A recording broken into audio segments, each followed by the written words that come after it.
3 days after I finished sanding the last fleck of primer off that car, the whole neighborhood tried to take it from me. I'm not kidding. 1 minute I'm standing in my driveway with a fresh cup of coffee, watching sunlight lay down on a chrome hood ornament, and by the time the sun's up the next morning, there's a yellow tag flapping off the grill like a verdict. My name's Eli Mercer.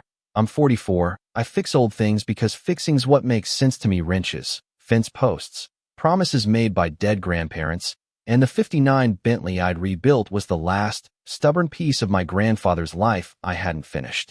It was more than metal. It was the man who showed me how to file a valve, how to listen to an engine like it's confessing. June, my wife, she called it a shrine. I called it therapy with a carburetor. We live in Cedar Hollow, 14 houses tucked around a curve of pines where everyone knows everyone's mail delivery schedule and, apparently, everyone's business. The Cedar Hollow Homeowners Council is run with the kind of pride and petty zeal that can make good rules dangerous, and that's how I met Vivian Cross, who'd been elected president 6 months before I ever put paint on the Bentley. Vivian likes order, likes lists, and she likes being the person who gets to point to the lists when other folks do things that make her uncomfortable. She showed up wearing an expression like a gavel and a pamphlet about community standards. She didn't come to admire the car. She came to clip a yellow tag to the grill and pronounce, "This will be held in community custody, pending review." She said it like she was doing me a favor. You know how people hurt you the most with zeal, like they're saving you from yourself? And that was Vivian, clean and convinced. We argued. I told her the car had a title, VIN numbers, an insurance policy with my name on it, all the boring, legal stuff. She told me bylaws and shared space, and something about visual nuisances. She smiled with the certainty of someone who's never had to stand in a driveway and explain why a thing she loves belongs to her. Her smile didn't land on my face, it landed on the car. What followed wasn't just arguing. It escalated in that slow, small-town way where nobody expects a day to tip into a crisis, and then somehow everyone knows exactly what role they have to play. Vivian pushed for a towing notice.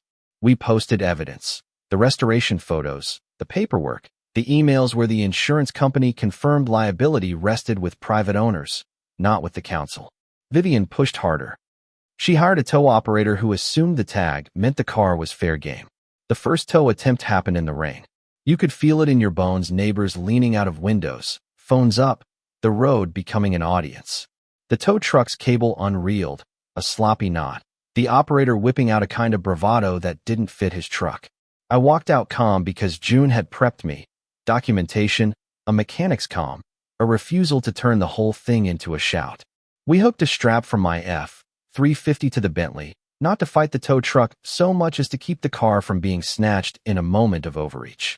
The cable snapped.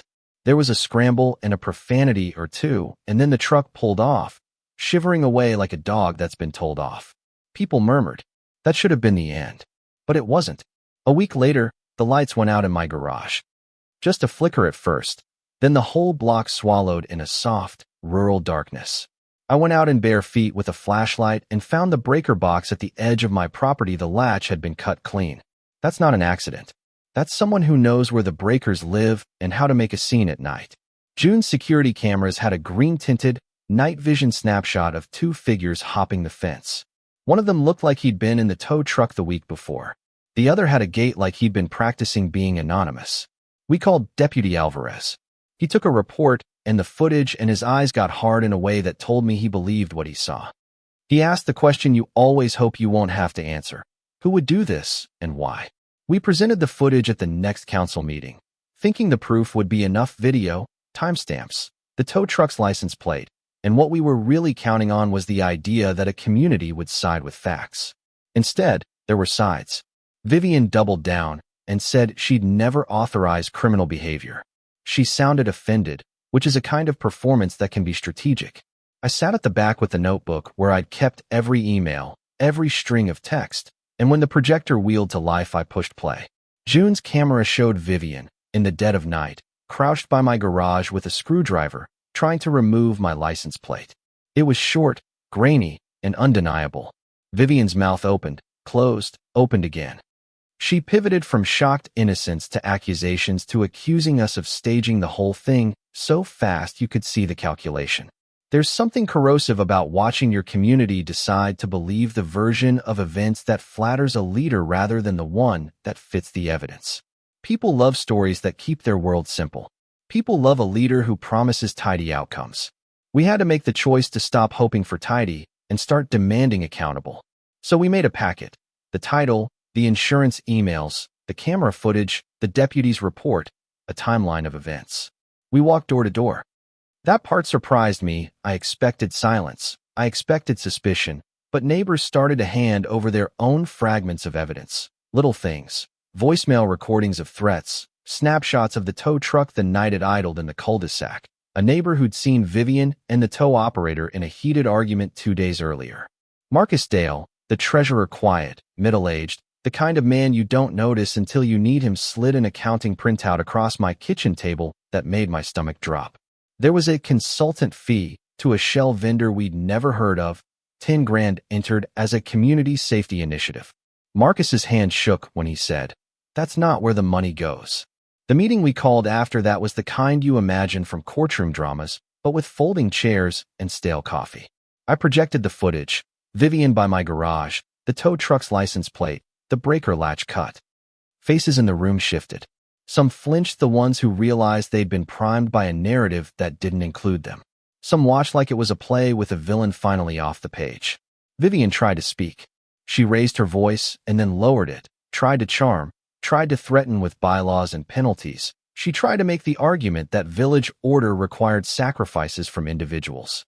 I remember looking at her and feeling the weight of 1,000 small resentments. Why didn't she like that I polished something she couldn't control? Why did she equate ownership with display of power? And I heard myself say, slow. This isn't about rules. It's about truth. The vote was messy. People voted, bullied, reconsidered, and by the end of the night, Vivian was removed as president pending an audit.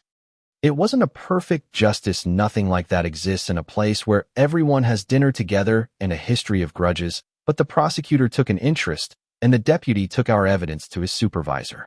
The neighbor who owned the tow company was subpoenaed and embarrassed, and the Lupo brothers, who'd been the muscle in the break-in, started talking to investigators. When Vivian packed her office boxes, she didn't stare at me.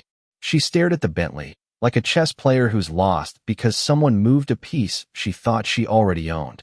We drove that car 6 days after her removal, down through the pines, windows down, June singing off-key to a radio that hadn't worked since '96, because there's a peculiar kind of peace that comes when something that belongs to you is actually yours again. People waved. Some glared. I don't pretend we resolved everything. The council reform was starting, Marcus was working on a public ledger for the HOA, and a few folks who'd been on Vivian's side still whispered that we'd been vindictive. That's the thing about community, it's a messy thing. It holds your memories and your grudges in the same room. And sometimes the truth sits on the couch beside an old hurt. I slept differently after that, like my head was no longer a place where every small sound meant an accusation. June slept differently too. She stopped flinching when the garage door opened. But here's what I think, and you can disagree, and tell me you'd have done something different. And that's why I want you to comment. Small abuses of power rarely start with a dramatic crime. They start with someone deciding they have the right to decide for you. They grow because people look away, or because they prefer a tidy explanation.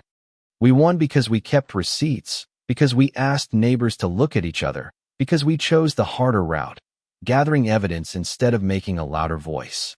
That's not heroic, that's tedious.